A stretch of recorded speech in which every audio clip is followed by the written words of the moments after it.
Nearly half of Minnesota's budget is devoted to educating the state's youth. Senator Roger Chamberlain, chair of the Senate's E12 Education Committee, would like to see a greater focus on literacy and mental health and more options for parents and kids.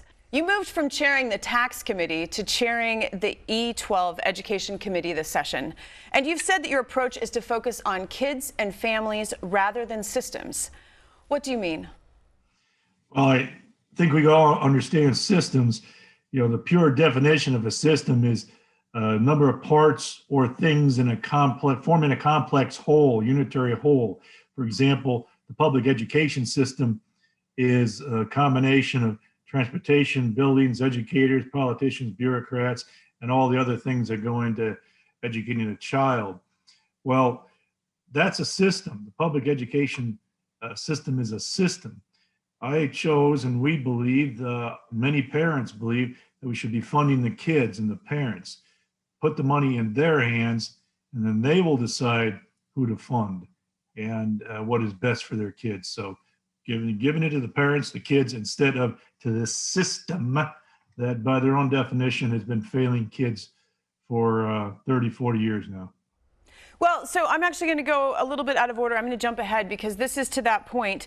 The Senate bill provides for the creation of education savings accounts, or ESAs, which critics say will siphon money away from public education in favor of private education.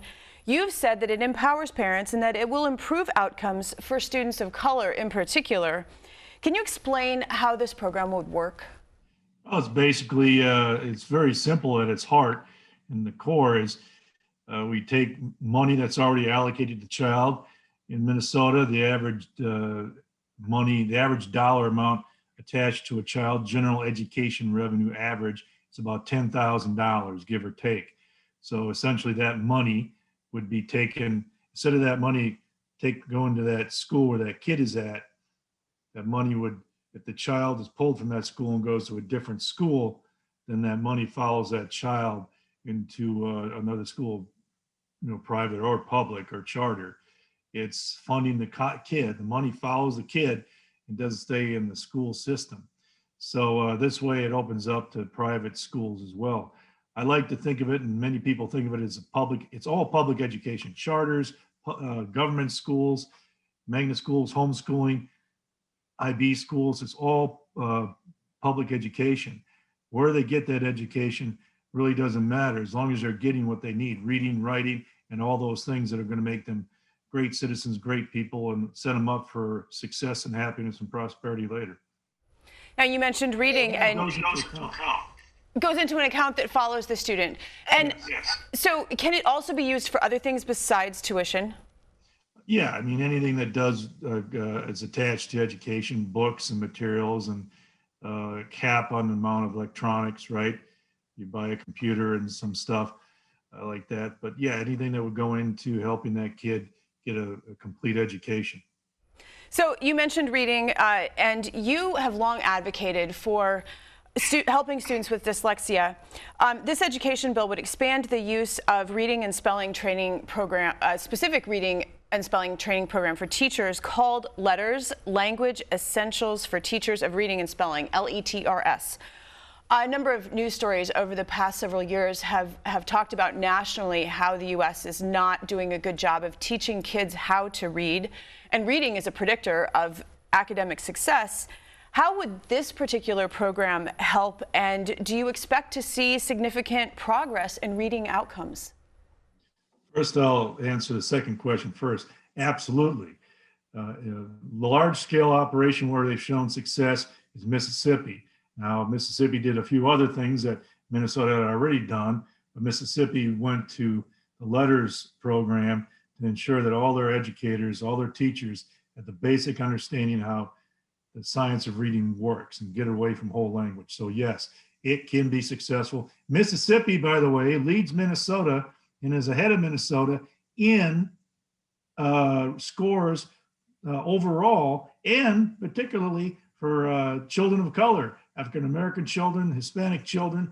They are ahead of Minnesota in those categories, and they implemented LETRS and many other changes. So for years, we were, secondly, the idea was whole language. whole language that it's a kind of an unusual way to teach learning, teach reading. Reading has to be taught. And that is the pure science. It's been known for decades and decades, almost 100 years. You have to teach reading. Letters teaches reading in the way it has to be taught. Phonic-based, evidence-based, scientific, period. And then thirdly, educators in Minnesota that have used it are incredibly happy. I know they've been using it in Minnetonka for a while and different places throughout the state. And the educators that come back said, it is great. They are having great success and they are ecstatic. So the agreement to do this was reached about 2 years ago, COVID, and then by educators, the union, parents, the school board, the department, all agree. So this will help. There are other components to it, but it is what they need. They need to know how to teach learning. And it's not the educator's fault, right? I said it before. This is a system that was taught by higher ed for years. And the phonics, he was left out of it. So getting back to basics, it's not educators' fault. So we're the product of the culture at the time, changing it, getting back to where we need to go, catch up, and get the kids where they need to be. There is bipartisan agreement that having more teachers of color in the classroom will improve outcomes for the growing population of students of color. How do you propose to entice more people of diverse backgrounds to begin careers as educators? Well, there's several pieces, and the governor and the House, and we agree on many of those pieces, most of them.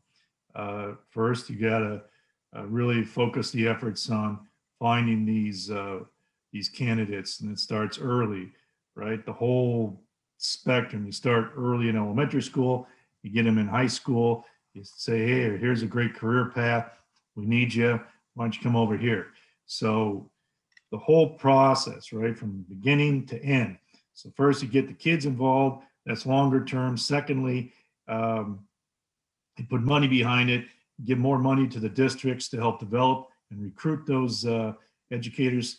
Thirdly, the governor has his marketing plan to go out and help advertise this. And another component is bonuses, hiring bonuses to teachers from around the country to get them to come to this cold state to teach and help our kids out.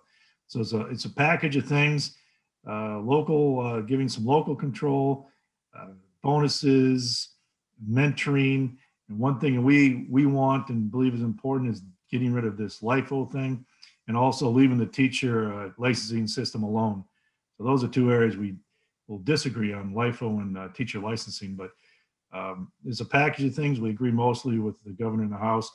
It's been a problem for years. It was ignored.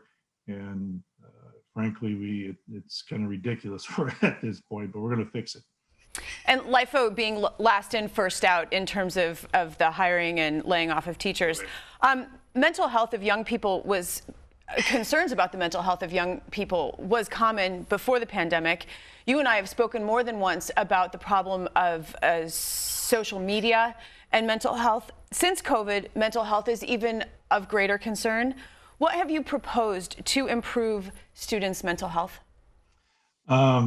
Couple things. One, it's a priority for us. The quick high-level thing is we're going to fund an organization, a non-government organization, a nonprofit, to spearhead this operation to build awareness, education, training of digital well-being, social media, screen time stuff.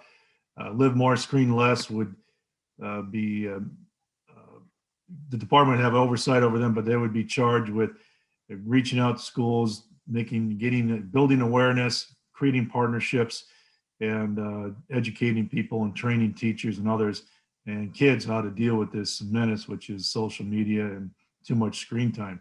Technology is good, but it's been abused and it's doing great damage and harm to our kids. Secondly, of course, the COVID compounded those mental health problems, and the suicide rate among youth has skyrocketed in the last year. And prior to that was going up as well because of this media stuff tied to it. The other pieces are suicide prevention training for educators, increased use of safe school money for mental health and counselors and things of that sort. Telehealth is out there. So building a entire structure for support. First, we have to identify the problem, attack it, and destroy it. And that is getting kids back in school, number one. Number two, attacking and destroying the menace that is social media and the pain and suffering it's caused our kids. So we get to those, we're going to go a long way of getting back to a normal range of mental health for our kids. So a number of things. Senator Roger Chamberlain, I want to thank you for your time today. Thank you very much. Been a pleasure. You have a blessed day, Shannon.